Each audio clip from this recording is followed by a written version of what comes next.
எப்படி வர்ணிப்பது சொர்க்கத்தை மூமின்களே? எப்படி வர்ணிப்பது? ஒவ்வொரு நாளும் அதனுடைய அழகு உயர்ந்து கொண்டே இருக்கும். ஒவ்வொரு நாளும் அதனுடைய அருட்கொடை கூடிக்கொண்டே இருக்கும்.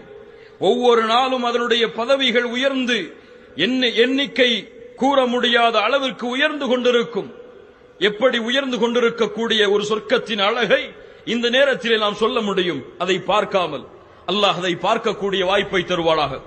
அல்லாஹ் ரப்புல் ஆலமீன் அந்த சொர்க்கத்தில் இருக்கக்கூடிய சில அருட்கொடைகளை அவனுடைய புத்தகம் குர்ஆனின் வாயிலாகவும் அல்லாஹ்வுடைய தூதர் ஸல்லல்லாஹு அலைஹி வஸல்லம் அவர்களின் வாயிலாகவும் எமக்கு சொல்லுகிறான்.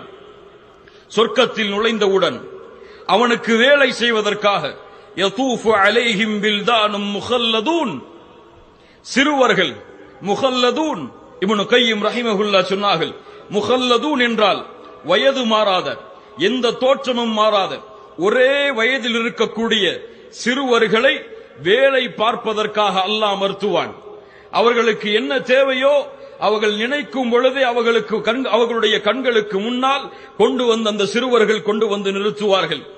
தூவப்பட்ட சிதறப்பட்ட முத்துக்களை போன்று அந்த சிறுவர்கள் அவனுக்கு முன்னால் வேலை பார்ப்பதற்காக சுற்றி சுற்றி அவனை வருவார்கள். அல்லாஹு அக்பர்.